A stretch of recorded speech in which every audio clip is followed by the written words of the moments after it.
Hello,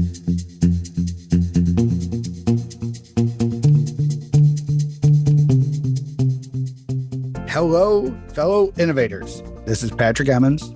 And this is Shelley Nelson. Welcome to the Innovation and the Digital Enterprise Podcast, where we interview successful visionaries and leaders, giving you an insight into how they drive and support innovation within their organizations. Today, we're welcoming Marc Saltzman to the show. Marc is a technology evangelist, freelance journalist, author, broadcaster, speaker, and content creator with over 25 years of experience. Marc specializes in consumer electronics, online technology, business tech, interactive entertainment, and future trends. Marc leads a radio show called Tech It Out, where he makes sense of our fast-paced digital world. You may also recognize Marc as the host of Tech Impact on Bloomberg TV. Welcome to the show, Marc. Thank you, Shelley and Patrick. Great to be your guest. I'm excited. Marc, if you don't mind, please share with our listeners a little bit about your background, the show, Tech Impact, and what you're doing with your time and what you're doing out there as a visionary. Yeah, thanks again for that lovely intro, by the way. So as Shelley said, for the past quarter century, gulp, I've been, I do call myself a technology evangelist, a bit cheeky, of course, but I like preaching about the benefits of tech and how it can enhance and enrich your life, both personally and professionally. And I am a firm believer that tech does overhaul every industry for the better, for the most part. So my day-to-day gig is I'm a freelance writer, and I really like when my articles can resonate with regular folks who may not be so techie. My catchphrase, if you will, is that I like to break down geek speak into street speak. And that's what I try to do on Tech It Out, by the way. Yes, it's a podcast, and those who subscribe to Tech It Out obviously are interested in tech enough to subscribe and listen every week. But the first run is on over 100 stations across the country. So people just listening in their car to their local talk radio station, I want to make it as appealing and understandable to them as well. So I do sort of cover everything from gaming to apps to automotive tech, which I think we're going to touch on today, to where we're going with automation and the robotics and the metaverse and all that. So I've been having a lot of fun. Tech, as you know, evolves so rapidly. So the 25 plus years I've been doing this feel like 100. It's like dog years, it's like, but yeah. And then finally, Tech Impact is the show that you mentioned. Thank you. It does air on Bloomberg Television and Fox Business. It's a 30-minute tech business show primarily. Even though I'm mostly a consumer tech guy, it does veer more into sort of business tech. So some, compelling software and applications and platforms and stacks that really can empower businesses. So that's the theme of that particular show. But most of my writing for USA Today and Costco Magazine and AARP for seniors, Yahoo, MSN, it's mostly consumer tech. Very interesting. I think the overlap between business and consumer tech is, right, it used to be maybe 10% overlap. I think when I got out of school in 96, I think it's inverted at this point, right? Almost the expectation is professionally, you should support what used to only be like, oh, that's, and not something you would use in a business. Yeah, fair. I think the whole BYOD, let's call it a movement, about 10, 15 years ago, I think that really did usher in a new time where we were looking to one device to service double duty, right? Something for your 9 to 5 work life and your 5 to 9 downtime, whether it's a smartphone or a laptop, if that same device that you would, analyze spreadsheets and crank out a report is the same device you would use to stream Netflix and play a game for better or for worse, much to the chagrin of the IT department that has to service this and secure these platforms. That's a whole other conversation altogether. But that's just, I guess, human behavior is instead of putting away the Blackberry and reaching for your iPhone to play Candy Crush, you want that same device to do both, right? So it is amazing that all occurred at the same time. The death of the BlackBerry, the rise of the iPhone, and BYOD, right? Hey, look, I'm a red-blooded Canadian, but BlackBerry, they dropped the ball because they thought people wanted a single-use device, right? Messaging. Yeah. Secure messaging. That was their bread. Right. That was their bread and butter. And, arguably more secure than other platforms, certainly Android. But, people wanted an iPhone. They wanted a digital Swiss Army knife. Yeah. They wanted one thing that did it all. Right. I see the appeal in that. Absolutely. And as a red-blooded Chicagoan, Motorola used to be pretty prevalent in that space too. And they took a pretty good head kicking of quality was their angle, right? With Six Sigma and things like that. And again, missed the mark on, what the business consumer and what the actual straight up consumer wanted was the same thing. And I say this all the time. If Microsoft tried to do what Apple and Google did in like 2000, 2010, right? Actually was scanning all of the data that they do. Like if Microsoft was doing that in the 90s, there'd be congressional hearings, right? There would have been absolute uproar. But for some reason, you say you do no evil, and apparently everybody forgives you. It's amazing. It's amazing. I'm not going to go there. Yeah, I'll go there. But that's fine. It's my opinion. No. Hey, I'm a Microsoft customer actually. So it's all good. I think the point to your what you're trying to make is that the product owners in some of these companies missed the mark on what the customer wanted, right? Sure. They were dictating what we wanted rather than listening. Yeah. And in both those cases, Motorola and BlackBerry, I think all of the CEOs, and I think they both had two CEOs at that point in time, and they both had very strong engineering backgrounds. Yep. And I think that might have been part of the mistake of not understanding. Yeah. Lazaridis and Balsley. Yeah. It wasn't just their engineering backgrounds, that they wanted to be the marketing director, like CMO. They wanted to be CIO, CTO. They were trying to wear too many hats, I think, instead of, delegating to competent people. But that's a whole other discussion. Yeah. Rest in peace, BlackBerry. I mean, they're still around. They're still around in some capacity. Software and services. I did an interview back then, and somebody's like, "Oh, we want to talk to you about the death of the BlackBerry." I'm like, "It's not going to die. Nothing dies. Cobalt's still around. A lot of money made on Cobalt, right? It exists somewhere, right? There's a Zune. When the Zune showed up in the movies, you're like, oh my goodness, I still have one of those, right? So the Zune, I'm going to have to Bing that because I've never heard of that device. Double joke there. Double joke. I got it. Yeah, it's good. It's good.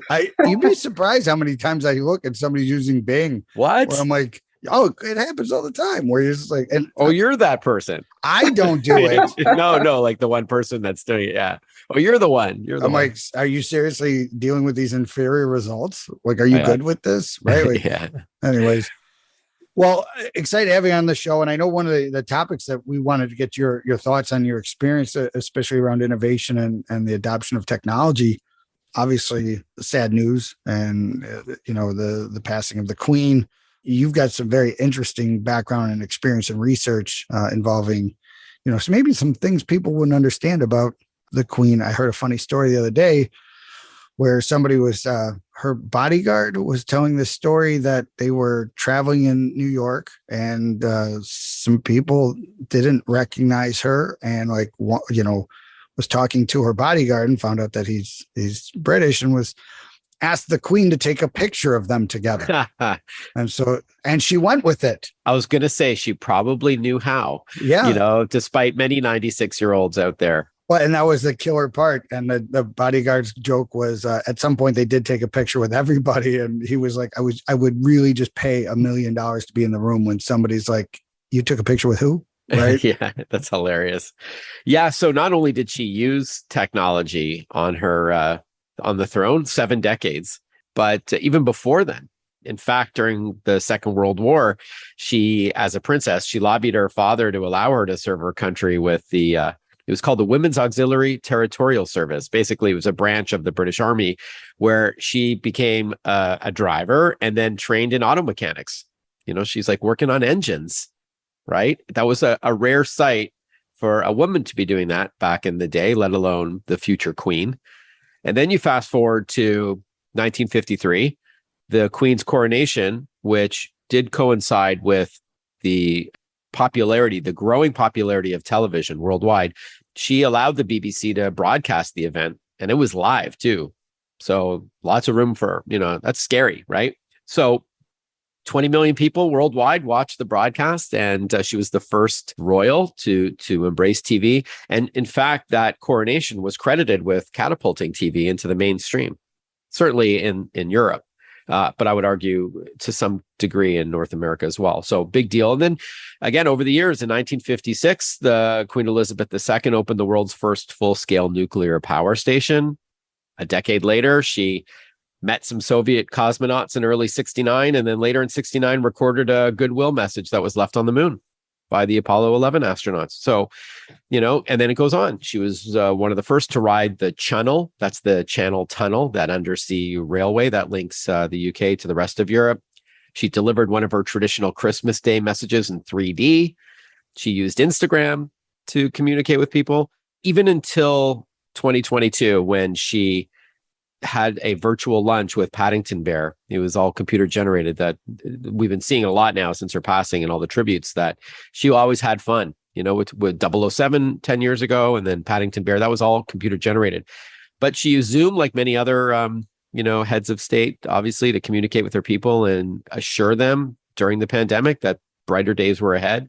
And then finally, while many of us listening to your podcast didn't send our first email to probably the early 90s, the Queen did it in 76. It was an engagement at a military base in the UK using ARPANET, which is, of course, the predecessor to the internet. And she, that marks the first royal to send an email. So throughout her 7 decades, she not only, sort of acknowledged this technological revolution that she must have witnessed since her time on the throne, but also embraced it in a big way. It is amazing to think what a transformation she's witnessed, right? Mm-hmm. Going from pretty much cars becoming a common occurrence, right? Yeah. Mm-hmm. To where we're at now. It's amazing to think that she stayed as current and up to date. I don't want to oversell Instagram, but as a guy who doesn't use it, I am impressed to think that the Queen of England was that into social media. I don't think she used it to take a picture of her marmalade sandwich, or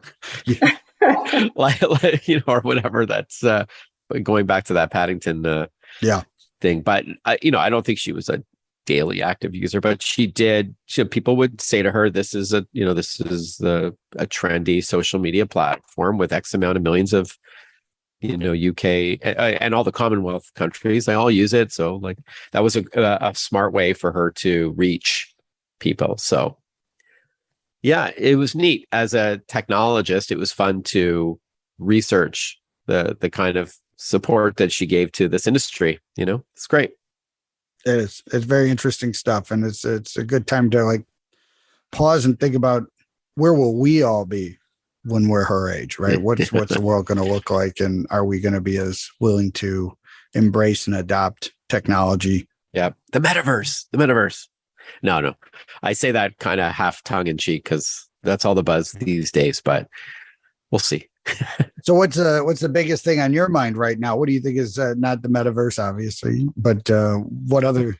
Yeah. So, the metaverse will come in some way, shape, or form. It may not be the way that Zuckerberg thinks we're going to use it, but I think this fusion of the physical and the digital is a natural sort of progression, if you will, and fusion that we're going to witness. As just coming out of the North American International Auto Show, the Detroit Auto Show this week, 2 things are painfully clear about the near future of the automotive space. That is automation and electrification. So I'm following that quite a bit. I'm finding I'm getting a lot of messages from my readers as well as listeners and viewers about EVs. So electric vehicles seems to be, I think we're on the cusp of a major shift. Maybe it's because of the price that we've been paying for gas this year, or Biden, his administration has been, he's touting his administration as being pretty bullish on tax credits, and, whatever the reason, there's more selection. There's lots of advantages to an electric vehicle. I know some of your listeners right now don't want anything to do with it, and that's fair. It's, it's not a one size fits all scenario, but there's lots of advantages. You never have to pay for gas again. There's fewer maintenance costs as well, like no oil changes. There's no tailpipe emissions, even though the question remains, what do you do with the battery when it's no longer functional? So it may not be the perfect environmental device, but certainly better than a combustion engine in that regard. It's a quieter ride. It's got fast pickup or torque. Like, I mean, there's a lot of benefits to an EV. So there seems to be a lot of interest there. Shelley, what about you? Do you drive an electric vehicle? Would you ever consider driving one? I do have an electric vehicle, yes. See, preaching to the choir. What about you, Patrick? I travel distances, and it's not really something that really fits. So we got 5 kids, and so yeah, I was holding out for a little bit more on the the SUV side of things. Yeah, the range is getting there. Yeah, I hear you. But even then, the Cybertruck has been on pause for going on 3 years. Yeah. And so when it first was announced, I was super excited about it. Right. But as this continues of like, okay, so is this going to happen or not? Don't get me wrong. The wife is absolutely against it. She's like, why would you ever want that? I'm like, the apocalypse, of course. Right. Like, because it's like, it's like Mad Max. It looks like something right out of a Mad Max movie. I don't even remember the bad movie from like 82, 83, Damnation Alley. I was going to say Thunderdome, but that was around the same time, wasn't it? Yeah. But Damnation Alley, they had this really ugly truck that they had to, like, they're post-apocalyptic. Yeah, anyway. So it's it kind of looks like it. So that's part of it. So yeah. So look, range anxiety is probably the number one reason why people don't want an EV. And you've already hinted at that, is that you said I do a lot of driving. If you actually mentioned 2 obstacles. One is that you have a large family. The other one is that you don't want to run out of electricity before you reach your destination, right? So dealing with that second issue first, it is true that range is extending. That right now, the average EV range is about 260 miles on a full charge. So that's fine for most people. You might think, well, but for your daily commute, your grocery run, taking the kids to and from school, going to the mall, picking up your dry cleaning, whatever you do, that's going to be fine for several days. And then, like many Americans, you're going to park it in a garage or carport, and you're going to have a charger there. In many cases, EV makers are adding, as extra incentive to buy an EV, free installation of a 240 volt charging station in your garage.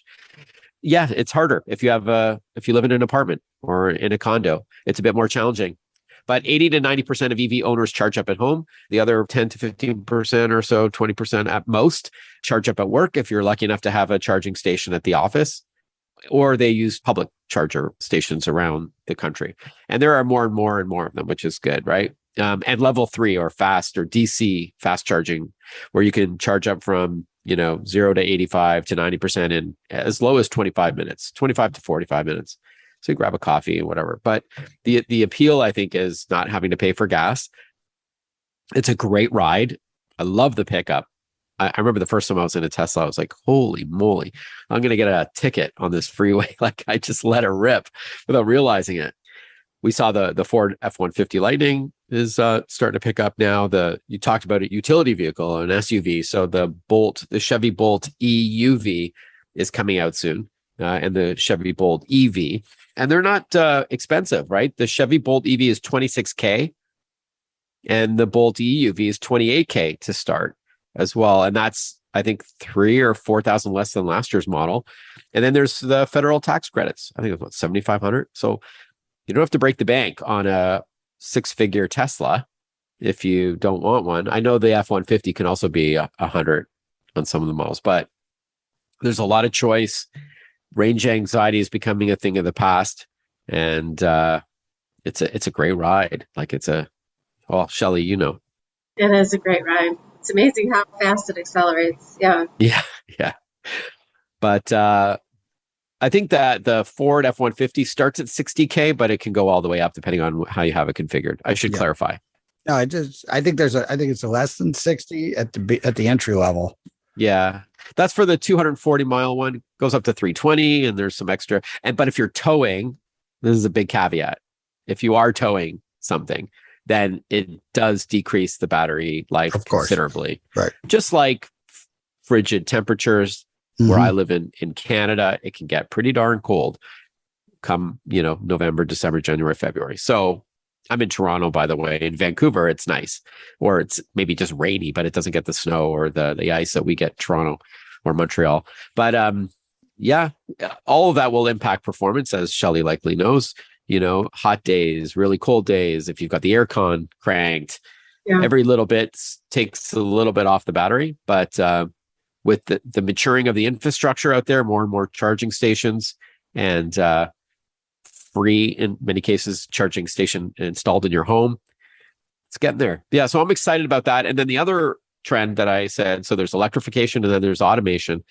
So we're seeing a lot more semi-autonomous driving aids, and we will go to fully autonomous one day. When that will happen, rests on a number of things, including legislative or regulatory issues.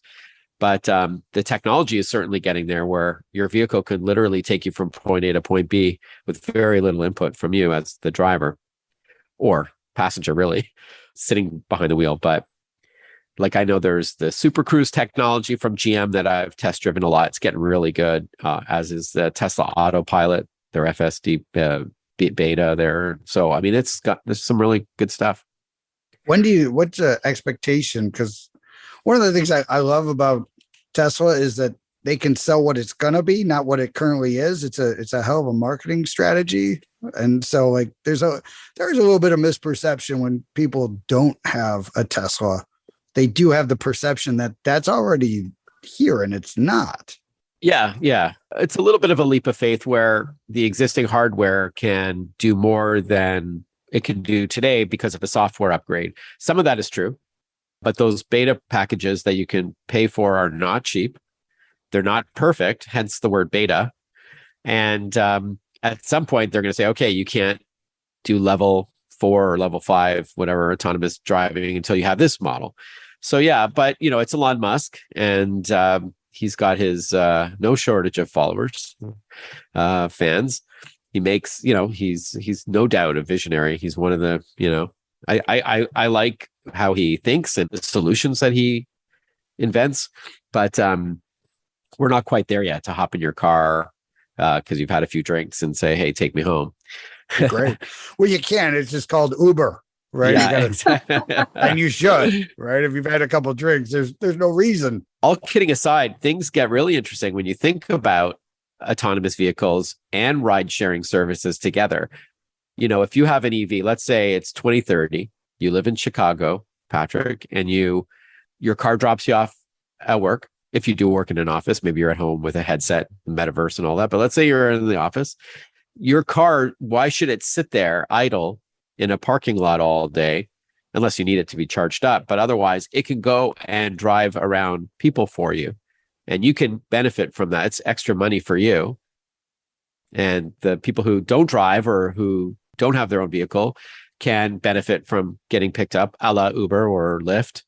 And then your car knows to pick you up at a certain time. So it won't take a fare at 4:48 because it knows that it needs to be at your, wherever, at 5:20 or whatever. So that's kind of neat if you think about it. Instead of it just sitting in your driveway, why not make money for you by picking up fares?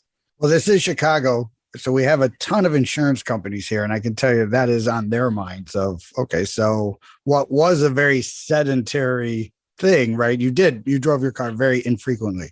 And if that does occur, what's the insurance implications of, now you're responsible for people who don't even live in your house. And if something happens in the car, what's the exposure to that, right? Not to put cold water on anything here, because I love the concepts, but there's serious financial implications to a lot of these things. There sure is. Car companies are afraid of fully autonomous vehicles because they don't want to be liable if someone is injured or killed at the wheel of one of these things. It's happened already. You'd also imagine less people would be buying cars too. Yep, I think so. Yep. But there's some misconceptions, though, that for fully autonomous vehicles to take off, they all have to be autonomous. That's never going to happen. It's always going to be a staggered thing. But, just like we've talked about range anxiety being not a real concern, even though it is for many, or driving in, colder states and all that. A lot of those are the myths that I try to bust. But another one is that, like for this to really work, every car has to talk to one another. That is a benefit to, it's kind of the whole IoT thing or smart cities, where the more the cars can talk to one another, it can say, hey, you're driving 45 miles per hour right now, just ahead, there's an accident. So one vehicle is telling another vehicle, slow down because there's something coming up. So that I see the appeal in all that. Or reducing, I'm sure Chicago traffic is as horrible as where I live in Toronto, or, a city like LA where there's just so much congestion because of the population, that the more the vehicles can talk to one another, the closer it can drive to one another, like not even an inch apart in theory, but still get the speeds that you want, because it puts a natural buffer between each vehicle, because it knows they're all in sync. In other words, that you're not going to hit another vehicle because they're all talking. But that's not for a long while. It'll still work without all that perfect scenario. Having lived in Chicago almost all my life, lane density and speed and proximity. Don't get me wrong, we can get pretty close already, right? We need to get Musk to create a hyperloop under Chicago. Well, they started. They actually created the junctions, and then the city and finances and things like that. So there's a metro line, not metro, but one of the CTA L trains needs to be replaced. So they were trying to build a hyperloop from downtown to the airport. Oh, sweet. Yeah. It got kicked off. The station downtown is built. It's been covered in dust because it hasn't really it didn't keep going. Right. So the finances for that didn't go through. So it'll get there. We'll have electric planes up above. We'll have these AVTOL, vertical takeoff flying vehicles that we saw at the auto show. We'll have delivery drones buzzing through the air, bringing me like a sandwich and a bubble tea, 30 minutes or less. We'll have the Hyperloop, subterranean Hyperloop solutions, and we'll have automated vehicles on the roads. So it'll be pretty wild when it all happens. Once we iron out the insurance implications and the legislative hurdles, which are state by state, by the way, that's the part of the problem. So a quick question. I'm just curious, when we talk about autonomous like trucks, right? Talk about like the supply chain, right? And supply chain challenges. And 5-6 years ago, a lot of people were like, especially when it came to AI and automation, people were like, oh my goodness, what are we going to do with all these truck drivers? There's a truck driver shortage that's like epidemic level. And I know people are thinking, oh, it's going to figure itself out. My contention, and I'm asking this, I'm making a statement to get your opinion. Is that my contention is the more efficient, right? The drones that drop things off. Yes, there's slot factor and there's security issues and people are going to steal, right? That forgone, right? That's just always going to be part of it, right? From, the Pony Express to UPS to Amazon able to open my garage door, right? Yep. There's always going to be that slot factor. My contention is that the more efficient that the model is, it actually creates more what I would consider either whack jobs, where it's like, hey, somebody's got to come in and whack it into place, or there's like that last mile of I got to get it to a door, I got to get it to a very non-defined final destination. So, and that's all valid, and that's all hopefully going to help ensure that humans still play a role in all of this. You bring up a very good point, and it would be remiss as a technology evangelist not to acknowledge that replacing people's jobs with machinery that's not good for what it is. I'm not even going to say in one way. I mean, it's just not good. I don't want to, I talked about EVs on TV once in Alberta, Canada, where they rely on the oil and gas industry very heavily, right? Talk about the cojones to do that. Thankfully, I didn't get a lot of hate mail, but look, I think it was the head of IBM's Watson department once said, for every job that automation replaces, whether it's robotics or AI or whatever, autonomous vehicles, autonomous trucks, this technological revolution will create, on average, 4 to 5 net new jobs for every one job it takes away. I'd like to believe that. It's maybe a little too high. Maybe even if it was every one job it replaces, it creates one more job I'd be happy with, or 2 is fantastic, or 3. But the idea is that people still have to service these machines. They have to program these machines. They have to, there's software engineers that work on the user. It's just different jobs. Right. Or, as you touched on, we're still going to need people at maybe the last mile, just ensuring that there's no issues. Or if you order something from Amazon and you don't live in a rural area where it can just drop the medicine off on your porch, or you're a hamburger that you just bought, that there will be some human involvement in some sort. Even these robots, by the way, that deliver sandwiches and medicine and all that in cities, you might see these little robots on 4 wheels. Many of them, you may not know this, is that they are being driven or steered remotely by someone in front of a computer, like a video game. And they're looking through the camera lens of that robot to drive down sidewalks and to obey traffic signals, like, to only cross the road when it's green, that kind of thing. It's not all automated, even though these companies make it look like, they make it sound like, oh yeah, we have these bots that do all it. It's not autonomous. It's interesting. So there's so look, my point is that I don't want to see anybody losing a job, whether it's somebody flipping burgers at a fast food joint, all the way up to a surgeon who, where a machine may be able to replace that job, an open heart operation. The thing with EVs, by the way, or sorry, AVs, autonomous vehicles, is that the truth of the matter is about 95% of all car accidents are caused by human error.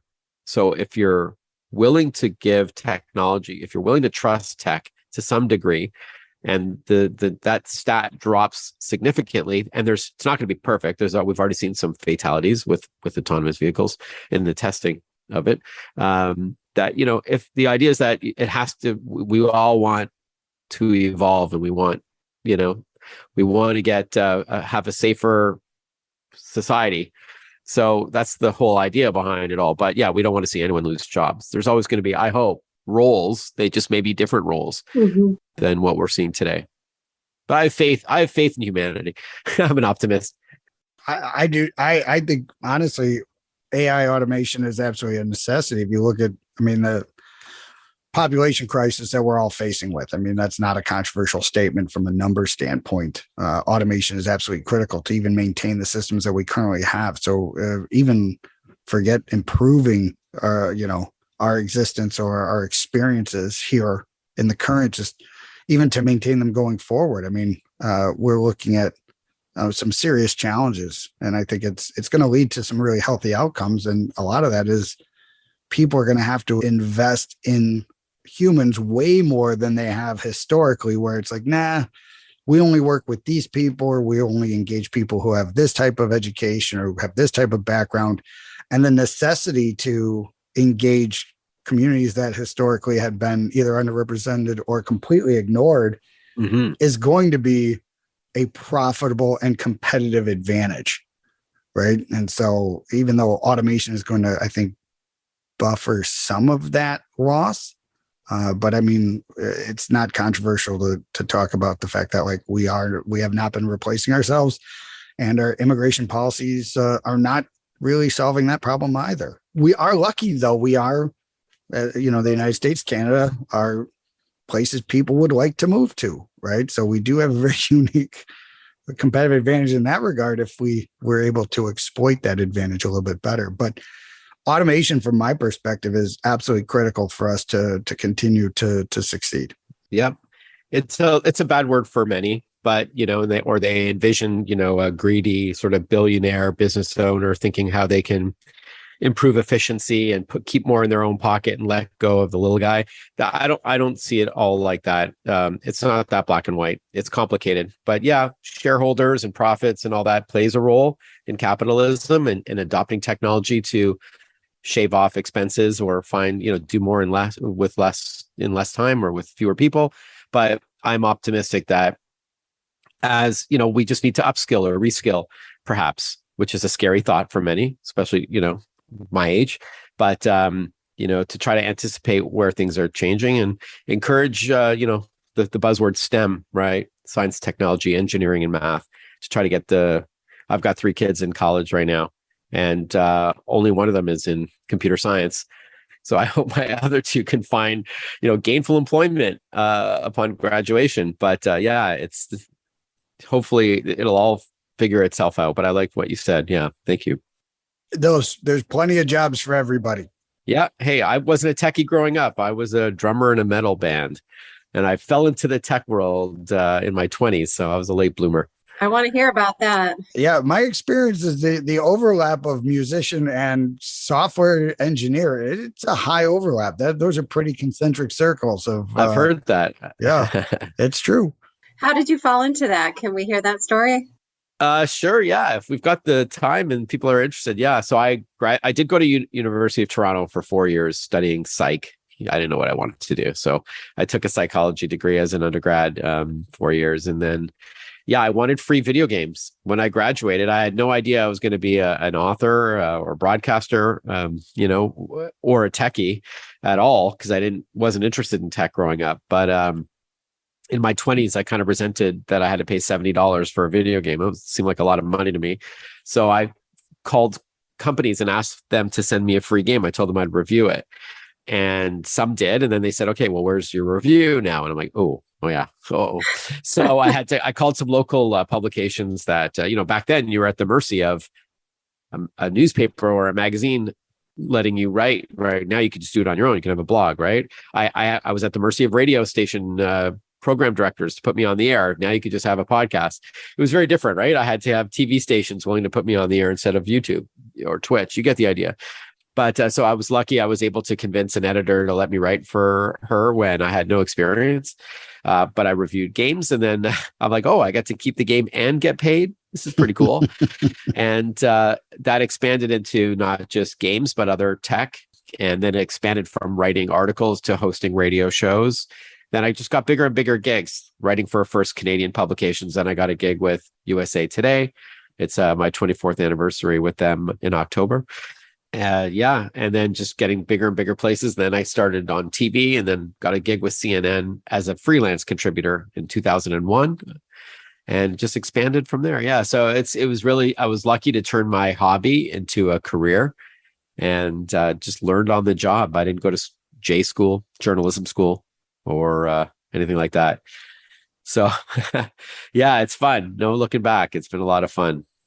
That's awesome. You must be a big fan of Ready Player One. Yeah, I really liked the book. The movie was okay. I never read the book. I did hear great things about it. Yeah, the book is way better than the movie, like it usually is. But no, I think it was executive produced by Steven Spielberg. I mean, it was a great looking movie, and it really captured the essence of living virtually in another world, whether it's for school or for work or for hanging out or for entertainment. I love the whole 80s connection, which they really captured in the book with arcade games and D&D and stuff like that. So I really like the book a lot. Ernest Cline, trying to remember who wrote it. So fantastic book if you haven't read it. But the movie was great. It really makes you think, yeah, this is coming, having an avatar representing you virtual, in a virtual space. It's definitely a matter of when, not if. Yeah, it's awesome. Well, Marc, thank you so much for taking the time. I know you're a busy guy, and we really appreciate you taking time to share your thoughts and your vision, your experience, and everything that you do as an evangelist. So thank you so much. Yeah, thank you, Marc. Yeah, thank you. Thanks, Patrick. Thanks, Shelley, so much. We also want to thank you, our listeners. We really appreciate everyone taking the time to join us. And if you'd like to receive new episodes as they're published, you can subscribe by visiting our website at dragonspears.com/podcast, or find us on iTunes, Spotify, or wherever you get your podcasts. This episode was sponsored by Dragon Spears and produced by Dante32.